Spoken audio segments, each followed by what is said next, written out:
فلا مضل له ومن يضلله فلا هادي له نشهد أن لا إله إلا الله وحده لا شريك له ونشهد أن سيدنا وسندنا ومولانا محمد عبد الله ونبيه ورسوله أما بعد فأعوذ بالله من الشيطان الرجيم بسم الله الرحمن الرحيم محمد رسول الله والذين معه أشداء على الكفار رحماء بينهم سبحان ربك رب العزة عما يصفون وسلام على المرسلين والحمد لله رب العالمين اللهم صل على سيدنا ومولانا محمد وعلى آل سيدنا ومولانا محمد وبارك وسلم ثم صل عليه۔ قرآن مجید فرقان حمید کی سورہ مبارکہ سورۃ الفتح کی ایک آیت کریمہ کا حصہ تلاوت کیا ہے۔ دعا ہے خداوند عالم کے دربار لم یزل میں وہ ذات حق تعالی جل شانہ عم نوالہ محض اپنی رضا کی خاطر گفتگو کی توفیق عطا فرمائے، بعد اس کے اس پر عمل پیرا ہو سکنے کی توفیق عطا فرمائے۔ اس آیت کریمہ میں اللہ رب الجلال نے ایک دعویٰ اور اس کی دلیل ذکر فرمائی ہے۔ دعویٰ ہے آپ صلی اللہ علیہ وسلم کی نبوت و رسالت سے متعلق، اور اس دعوے کو اس آیت کریمہ کی ابتدا میں یوں نقل کیا گیا ہے، فرمایا محمد الرسول اللہ، محمد صلی اللہ علیہ وسلم اللہ کے رسول ہیں۔ یہ گویا کہ ایک دعویٰ ہے۔ جو لوگ اللہ رب الجلال کی وحدانیت کے منکر تھے، قرآن کریم میں اللہ رب الجلال نے اپنی وحدانیت، اپنی توحید کا دعویٰ جا بجا بیان کیا، اور اس دعوے کو بھی اللہ رب الجلال نے دلائل سے منوایا۔ وہیں رسول اللہ صلی اللہ علیہ وسلم کی نبوت و رسالت کے انکار کرنے والے لوگ بھی موجود تھے، جو آپ صلی اللہ علیہ وسلم کی نبوت و رسالت کے قائل نہ تھے۔ انہیں یہ دعویٰ منوانے کے لیے اللہ رب الجلال نے اس دعوے کو اس انداز سے پیش کیا، فرمایا محمد صلی اللہ علیہ وسلم اللہ کے سچے رسول اور نبی ہیں۔ اور جس طرح باقی دعاوی جو قرآن کریم میں موجود ہیں، چاہے وہ توحید کا دعویٰ ہو، چاہے قیامت سے متعلق کوئی دعویٰ ہو، اسے دلائل سے منوایا جاتا ہے۔ یہاں بھی اس دعوی نبوت و رسالت کو اللہ تعالیٰ نے دلائل سے منوایا ہے۔ اور اس دعوے کا جو جملہ ہے نا، محمد الرسول اللہ، محمد صلی اللہ علیہ وسلم اللہ کے رسول ہیں، یہ چونکہ سورۃ الفتح میں اس کی آخری آیت کریمہ کی ابتدا میں ہے، اور اس دعوے کا میں تھوڑا سا پس منظر بھی عرض کر دوں تاکہ بات ذہن نشین ہو جائے۔ آپ صلی اللہ علیہ وسلم جب 1400 صحابہ اکرام کی معیت میں مدینہ المنورہ سے مکہ کی طرف سفر کر کے عمرہ کی نیت سے آ رہے تھے، حدیبیہ کے مقام پہ آپ صلی اللہ علیہ وسلم اور آپ کے صحابہ کو کفار مکہ کی طرف سے روک دیا گیا اور عمرہ کی اجازت نہ دی گئی۔ واقعہ آپ نے سنا ہوگا، آپ صلی اللہ علیہ وسلم نے اپنے داماد حضرت سیدنا عثمان بن عفان رضی اللہ تعالیٰ عنہ کو اپنا قاصد اور اپنا سفیر بنا کر اہل مکہ کی طرف بھیجا تاکہ ان سے مذاکرات کیے جائیں۔ حضرت عثمان بن عفان رضی اللہ تعالیٰ عنہ اہل مکہ کے پاس پہنچے، مدعا بیان کیا کہ رسول اللہ صلی اللہ علیہ وسلم اور آپ کے صحابہ کو عمرہ کی اجازت دی جائے، مگر کفار مکہ نے یہ کہہ کر حضرت عثمان غنی رضی اللہ تعالیٰ عنہ کو اجازت نہ دی، انہیں آفر کی کہ آپ کے سامنے بیت اللہ موجود ہے، صفا مروہ کی سعی آپ کر سکتے ہیں، لیکن آپ صلی اللہ علیہ وسلم اور آپ کے صحابہ کو یہاں آنے کی اجازت نہیں ہے۔ چنانچہ حضرت عثمان بن عفان رضی اللہ تعالیٰ عنہ جتنا عرصہ بھی مکہ میں رہے، مذاکرات کے سلسلے میں آپ صلی اللہ علیہ وسلم اور آپ کے صحابہ کو وہیں حدیبیہ کے مقام پہ روک رکھا گیا، اور ساتھ یہ افواہ بھی پھیلا دی گئی کہ حضرت عثمان بن عفان آپ کے قاصد کو شہید کر دیا گیا ہے۔ آپ صلی اللہ علیہ وسلم نے اسی مقام پہ صحابہ اکرام رضوان اللہ تعالیٰ علیہ مجمعین سے اس بات پر بیعت لی کہ جب تک عثمان بن عفان کے خون کا بدلہ نہیں لیں گے واپس نہیں جائیں گے، جس کو بیعت رضوان کہا جاتا ہے، اور اس کا تذکرہ بھی سورہ فتح کی انہی آیات میں ہے۔ لقد رضی اللہ عن المؤمنین اذ یبایعونک تحت الشجرہ، اللہ تعالیٰ نے اپنی ذات کی قسم اٹھا کر کہا، میں اللہ رب ذوالجلال ان مومنوں سے، ان صحابہ اکرام سے راضی ہو گیا جنہوں نے آپ صلی اللہ علیہ وسلم کے ہاتھ پر ہاتھ دے کر بیعت کی ہے۔ یہ واقعہ بھی اسی سورہ مبارکہ سورہ فتح میں ہے۔ لہٰذا آپ صلی اللہ علیہ وسلم اور آپ کے صحابہ کو اجازت تو نہ دی گئی،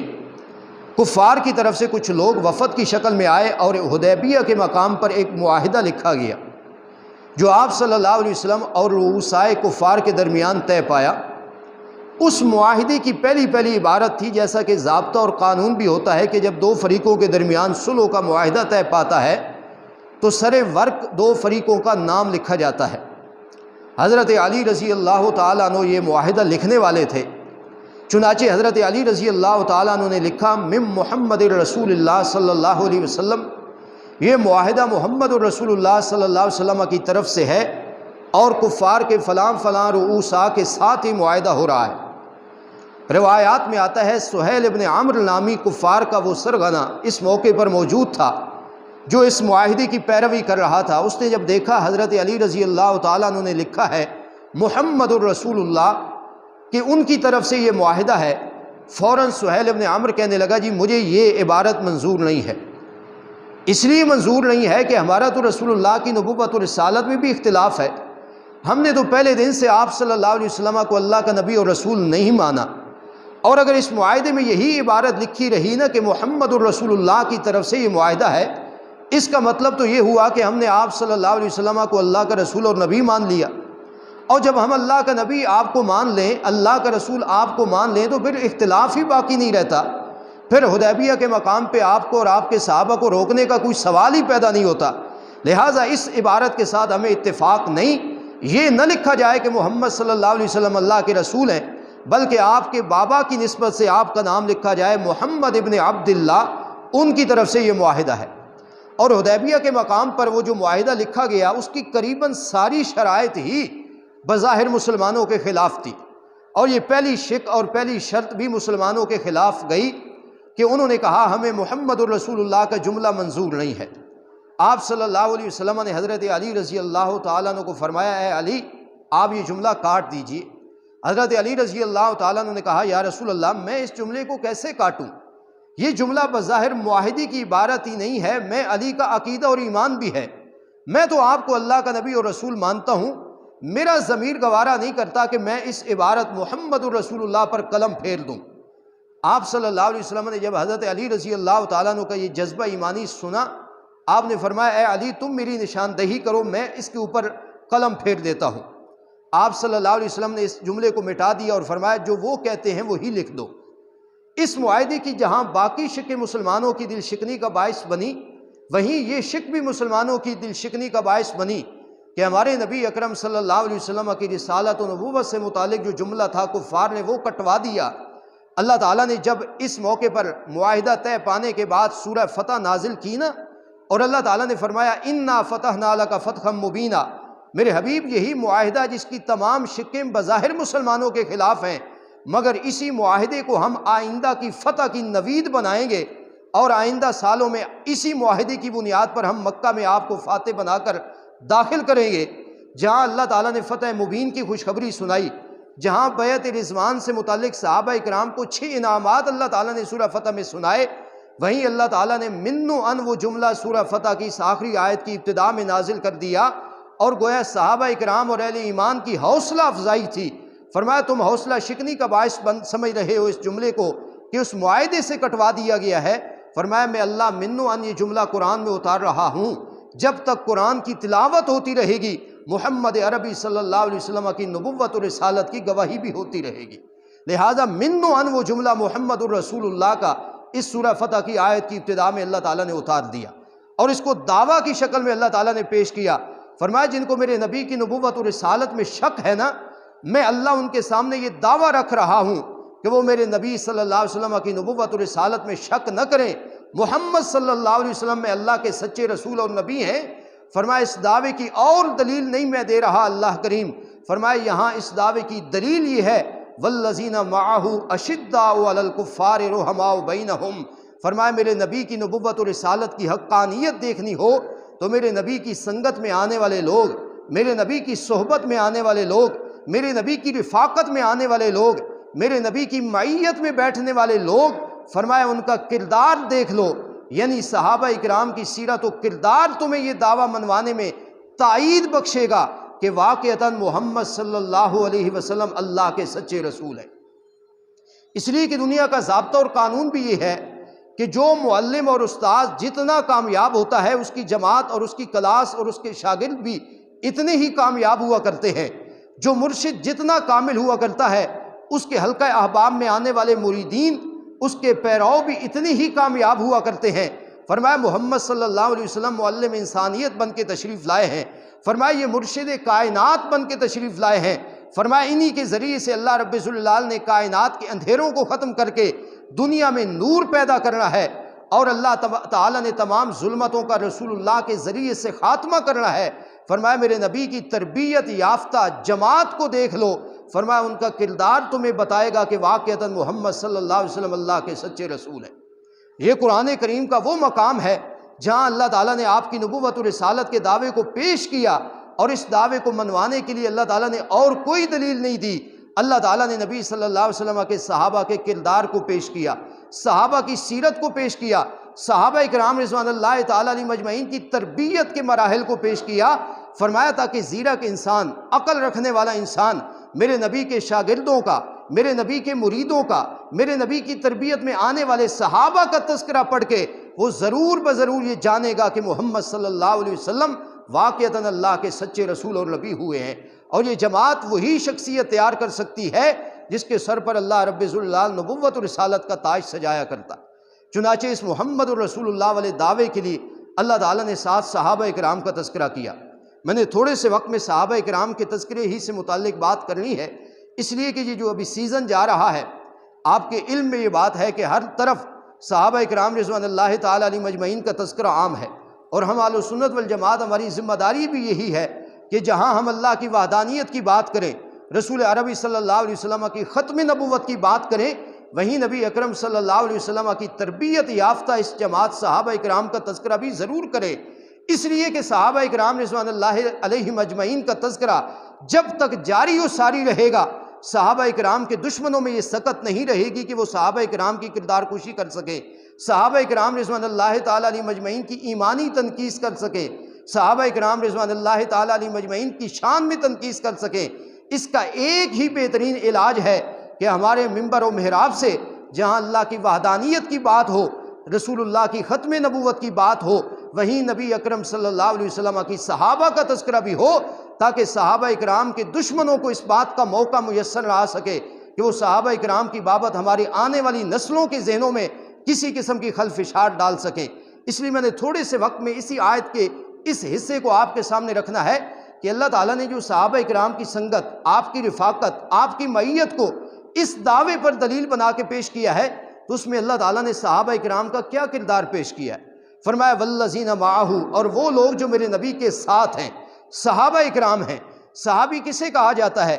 جو ایمان کی حالت میں ایک آن، ایک لمحہ کے لیے رسول اکرم صلی اللہ علیہ وسلم کی مجلس اٹینڈ کرے، آپ کی صحبت میں آئے، آپ کے چہرہ پر انوار کا دیدار کرے، اور اسی ایمان پر اس کی وفات ہو، اسے صحابی کہا جاتا ہے۔ یہ رسول اللہ صلی اللہ علیہ وسلم کی صحبت میں آنے والے جو صحابہ اکرام ہیں نا،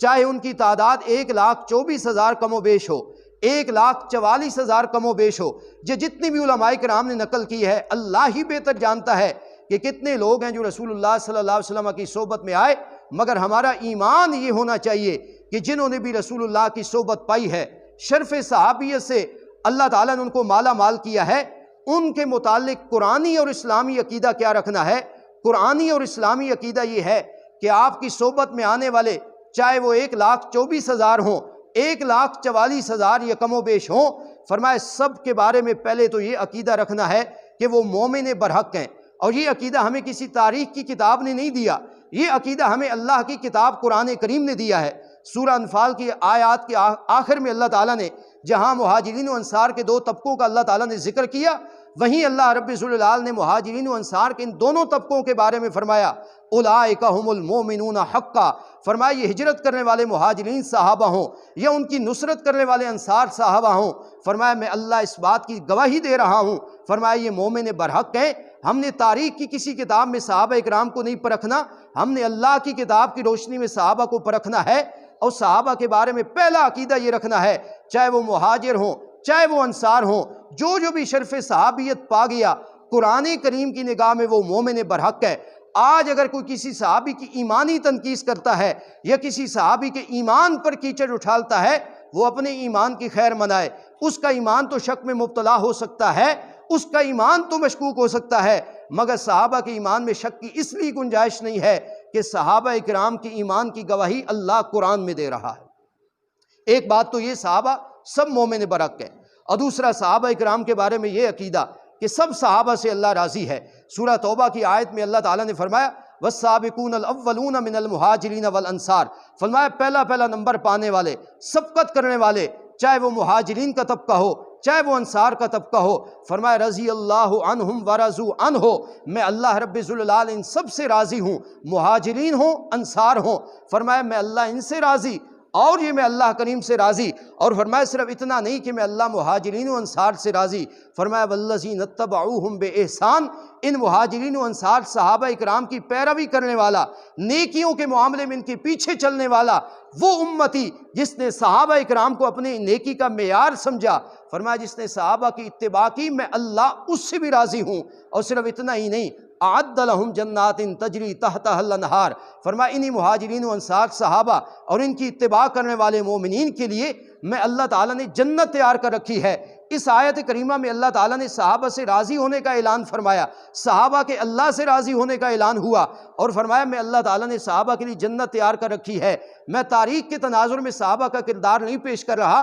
میں قرآن کریم کی آیات میں صحابہ اکرام کا کردار آپ کے سامنے رکھ رہا ہوں کہ قرآن صحابہ اکرام کے بارے میں کہہ رہا ہے اللہ ان صحابہ سے راضی ہے۔ ہمیں یہ عقیدہ رکھنا ہوگا کہ صحابہ وہ ہیں جن سے اللہ راضی ہے، اور یہ صحابہ اللہ سے راضی ہیں، اور یہ صحابہ وہ ہیں جن کے لیے اللہ نے جنت تیار کی ہے۔ اور سورہ بقرہ میں اللہ تعالیٰ نے پہلے پارے میں فرمایا فَإِنْ آمَنُوا بِمِثْلِ مَا آمَنْتُمْ بِهِ فَقَدْ اهْتَدَوْا، فرمایا یہ صحابہ اکرام کی جماعت ایسی مومنوں کی جماعت ہے، آنے والے قیامت تک کے آخری فرد کو اللہ تعالیٰ نے فرمایا اگر تم بھی ایمان لانا چاہو تو اس طرح ایمان لانا جیسے میرے محبوب نبی صلی اللہ علیہ وسلم کی جماعت صحابہ اکرام ایمان لائی ہے، فرمایا اس جیسا ایمان لاؤ گے تو فقط اہتدوا، ہدایت یافتہ بنو گے۔ یہ آیت کریمہ کا جملہ صحابہ اکرام کے معیار حق ہونے کا ثبوت دے رہا ہے کہ قیامت تک آنے والے آخری فرد کے لیے بھی اگر ایمان کا معیار ہے تو وہ صحابہ اکرام ہیں۔ اور قرآن کریم کبھی تو ان صحابہ اکرام کے بارے میں کہتا ہے اولئک علی ھدی من ربہم، فرمایا یہ دنیا میں ہدایت یافتہ ہیں، اولئک ھم المفلحون،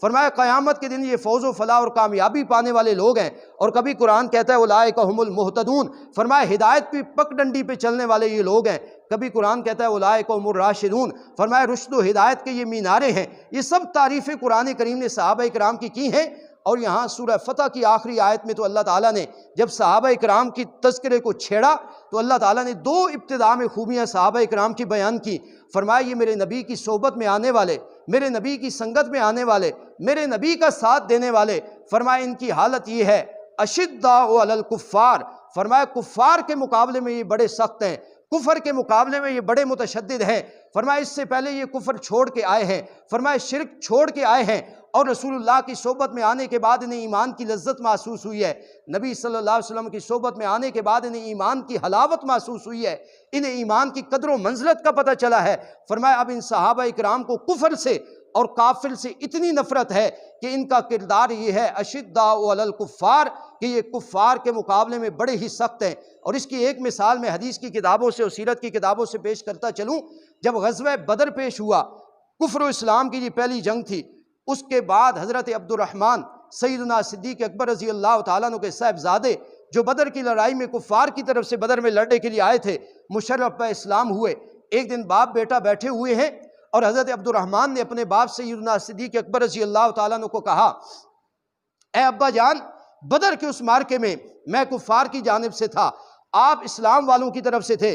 3 مرتبہ آپ میری تلوار کی زد میں آئے، اور تینوں مرتبہ میں عبد الرحمن نے اپنا باپ سمجھتے ہوئے آپ کو چھوڑ دیا، اور میں نے کہا یہ وہی میرا باپ ہے جس نے بچپن میں بڑی شفقت سے مجھے پالا ہے، اس نے میرے ناز نخرے اٹھائے ہیں، ہر مرتبہ میری تلوار کی زد میں آپ آئے، میں نے آپ کو اپنا باپ سمجھتے ہوئے چھوڑ دیا۔ اللہ تعالیٰ نے صحابہ اکرام کی خوبی بیان کی، نے فرمایا کفار کے مقابلے میں بڑے سخت ہیں۔ حضرت سیدنا صدیق اکبر رضی اللہ تعالیٰ عنہ نے کہا، اے میرے صاحبزادے عبد الرحمن، آپ کہہ رہے ہو بدر کی لڑائی میں 3 مرتبہ میں آپ کی تلوار کی زد میں آیا، ہر مرتبہ آپ نے باپ سمجھ کر چھوڑ دیا۔ میں صدیق اکبر کے ایمان کا جذبہ دیکھو، اگر ایک مرتبہ بھی تم بدر کی لڑائی میں میری تلوار کی زد میں آئے ہوتے، میں صدیق اکبر کبھی یہ نہ دیکھتا میرا بیٹا عبد الرحمن ہے، کبھی شفقت پدری میرے ہاں جوش نہ مارتی، بلکہ جب بھی تو میری تلوار کی زد میں آتا، میرے سامنے ایک ہی صورت ہوتی کہ تو میرے نبی صلی اللہ علیہ وسلم کا دشمن ہے، میرے رب کی توحید کا منکر ہے،